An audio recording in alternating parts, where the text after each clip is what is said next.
Selamat malam semuanya. Selamat malam. Kami dari Universitas Timur, Program Studi Ilmu Administrasi Negara, Fakultas Ilmu Sosial dan Ilmu Politik. Di sini kami akan menjelaskan materi tentang studi banding dan rekomendasi perbandingan Kota Surabaya dan Kabupaten Jember demi memenuhi mata kuliah perilaku organisasi dengan dosen pengampu Bapak Herminus Kevin. Sebelum lanjut ke penjelasannya, kami akan memperkenalkan diri masing-masing.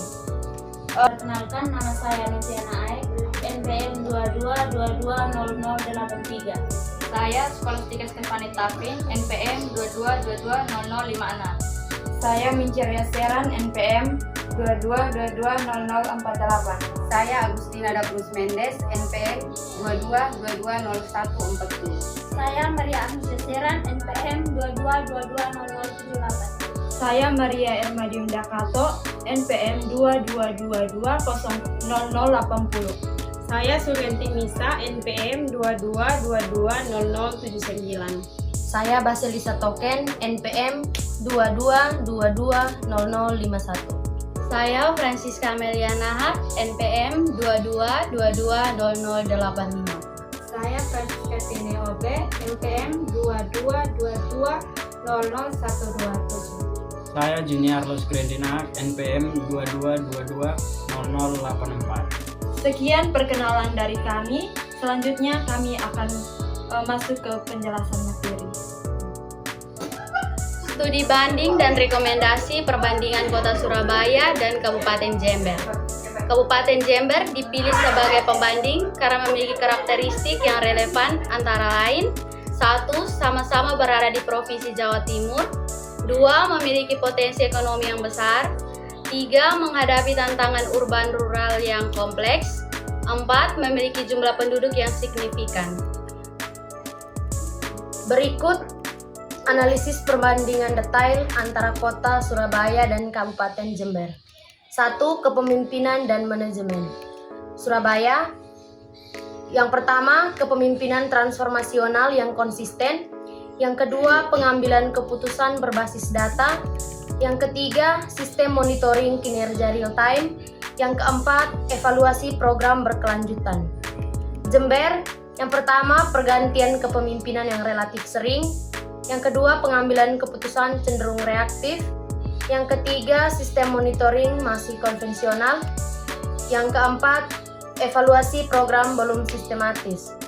Yang kedua, implementasi e-government. Surabaya, yang pertama, sistem pelayanan publik terintegrasi. Yang kedua, aplikasi mobile untuk layanan masyarakat.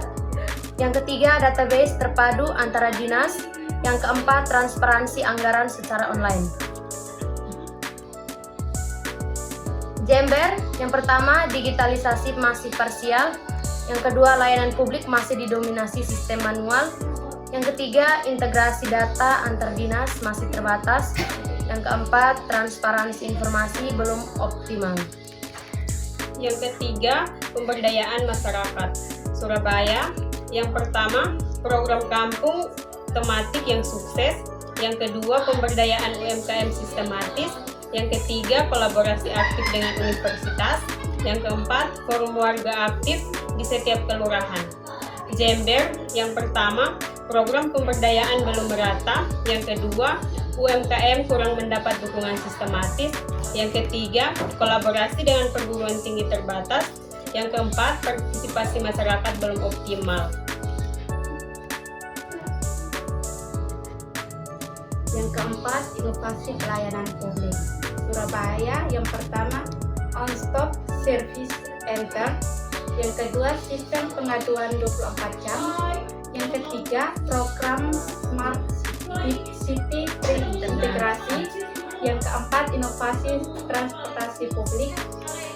Yang berikut, Jember. Jember itu yang pertama, pelayanan masih tersebar di berbagai lokasi. Yang kedua, sistem pengaduan konvensional. Yang ketiga, program Smart City masih dalam tahap awal. Yang keempat, transportasi publik belum integrasi. 5. Hasil dan dampak. Kota Surabaya yang pertama itu pertumbuhan ekonomi di atas rata-rata nasional, yang kedua tingkat kepuasan masyarakat tinggi, yang ketiga penghargaan inovasi pelayanan publik, dan yang keempat investasi asing meningkat. Kabupaten Jember yang pertama itu pertumbuhan ekonomi moderat, yang kedua itu kepuasan masyarakat perlu ditingkatkan, yang ketiga inovasi pelayanan publik terbatas, dan yang keempat investasi belum optimal. Yang berikut faktor-faktor penyebab perbedaan. Yang pertama, konsistensi kepemimpinan. Surabaya memiliki visi jangka panjang yang konsisten. Yang kedua, Jember mengalami pergantian kepemimpinan yang mempengaruhi kontinuitas program. Yang kedua, kapasitas SDM. Surabaya investasi besar dalam pengembangan SDM. Yang kedua, Jember pengembangan SDM belum merata dan sistematis. Yang berikut infrastruktur digital. Yang pertama itu Surabaya, infrastruktur digital yang kuat dan terintegrasi. Yang kedua Jember, infrastruktur digital masih dalam pengembangan. Yang keempat, budaya organisasi. Surabaya, budaya inovasi dan pelayanan yang kuat, sedangkan Jember, budaya birokrasi masih dominan. Yang berikut rekomendasi strategis untuk memperbaiki perilaku organisasi di daerah yang belum optimal. Yang kedua, rekomendasi strategis untuk Kabupaten Jember. Berdasarkan analisis kesenjangan dengan Surabaya, berikut rekomendasi strategis untuk memperbaiki perilaku organisasi di Kabupaten Jember, antara lain yang pertama, penguatan kepemimpinan dan tata kelola. A. Program pengembangan kepemimpinan. Yang pertama, membentuk Akademi Kepemimpinan Daerah untuk pejabat tinggi dan menengah. Yang kedua, menyelenggarakan pelatihan, manajemen, perubahan dan inovasi publik. Yang ketiga, mengadakan program mentoring dengan pemimpin daerah yang sukses. Yang keempat, membuat sistem succession planning untuk menjaga kontinuitas program. Yang berikut B. Reformasi sistem manajemen. Mengimplementasikan sistem manajemen kinerja berbasis KPI, menerapkan sistem rawatan punishment yang struktur, membuat dashboard monitoring program untuk memudahkan pengawas, mengembangkan mekanisme evaluasi program yang sistematis. 2. Transformasi digital dan modernisasi pelayanan. A. Pengembangan infrastruktur digital, membangun pusat data terpadu data digital kabupaten, mengembangkan jaringan internet yang menjangkau luas seluruh wilayah, mengintegrasikan sistem informasi antara OPD, membangun sistem keamanan data yang handal. B. Modernisasi layanan publik, mengembangkan aplikasi pelayanan publik terpadu, membuat sistem pengaduan online terintegrasi, menerapkan sistem antrian digital di semua unit layanan, mengimplementasikan e-document untuk mengurangi pengguna kertas. 3. Pengembangan kapasitas SDM. A. Peningkatan kompetensi ASN, menyusun peta kompetensi dan kebutuhan pengembangan SDM, menyelenggarakan pelatihan teknis dan manajerial berkala, mengadakan program sertifikasi kompetensi, membangun learning manajemen sistem untuk mempelajari berkelanjutan. B. Perubahan mindset dan budaya kerja, mengadakan workshop transformasi budaya organisasi, menerapkan program Agent of Change di setiap OPD, mengembangkan komunitas praktik Community of Practice, membuat program restoration untuk inovasi dan kinerja unggul. Yang keempat, optimalisasi pelayanan dan inovasi.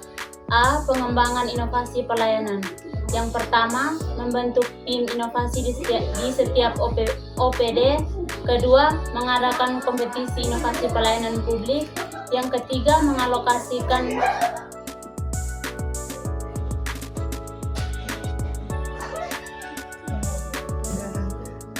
Yang ketiga, mengalokasikan anggaran khusus untuk program inovasi. Yang keempat, membangun laboratorium inovasi pelayanan publik. B. Peningkatan kualitas pelayanan. Yang pertama, menerapkan standar pelayanan minimum di setiap unit. Yang kedua, mengembangkan sistem pengukuran kepuasan masyarakat. Yang ketiga, membuat program service excellent. Yang keempat, yang kedua, mengadakan benchmarking dengan daerah yang sukses. 5. Penguatan kolaborasi dan partisipasi. A. Pengembangan kemitraan. Yang pertama, membangun kerjasama dengan perguruan tinggi untuk riset dan inovasi. Yang kedua, mengembangkan program korporasi sosial responsibility atau CSR. Yang ketiga, membentuk forum kolaborasi multi stakeholder. Yang kelima,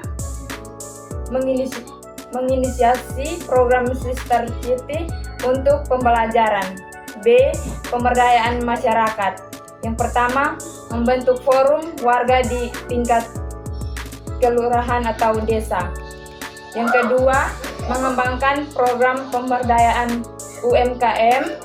Yang ketiga, platform crowdsourcing untuk ide pembangunan.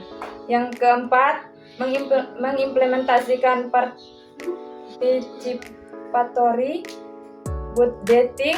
Yang keenam, monitoring dan evaluasi. A. Sistem pengawasan.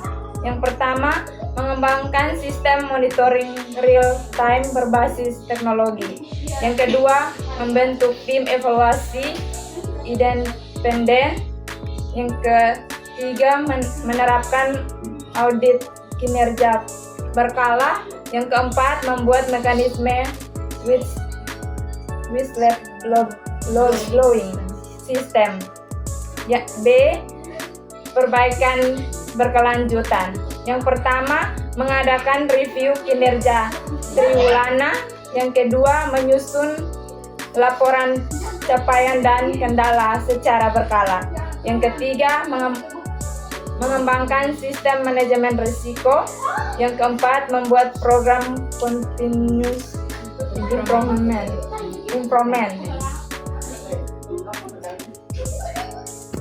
Sekian penjelasan dari kelompok kami. Mohon maaf jika ada kesalahan kata. Sekian dan terima kasih. Bye-bye.